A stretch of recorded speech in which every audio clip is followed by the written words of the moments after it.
Viewers, তো আজকে যাচ্ছি আমার বরের একজন ফ্রেন্ডের বার্থডে পার্টিতে। তো পৌঁছে গিয়ে দেখলাম সবাই মিলে আড্ডা দিচ্ছে, আর এই দেখো বার্থডে বয় এখানে সবাই সাথে কথা বলছে, আর আমি একা একা বসে আছি, কারণ ওদেরকে বেশি করে চিনি না, বাট 2-3 বার দেখা হয়েছে, কথা হয়েছে, এতটুকুই। তো এই দেখো অলরেডি বার্থডে বয়ের কেকও চলে এসেছে এই মুহূর্তে। তো ও কাটছে। তো হ্যাপি বার্থডে টু ইউ। তো আর এই দেখো আমি অলরেডি এখানে কেক খেতে ব্যস্ত, আমার কেকটা এত ভালো লেগেছে মানে কি বলবো। তো সব কিছু শেষে আমরা চলে আসলাম ছাদে।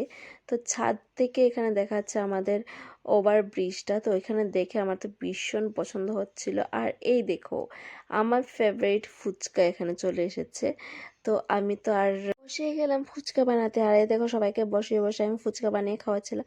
আমার তো ভীষণ পছন্দ হয়েছিল, আর সবাই মিলে আড্ডা দিতে দিতে ভালোই হয়েছিল। তো সব শেষে কল আসলো বাড়িতে চলে যাওয়ার জন্য। তো চলো টাটা বাই।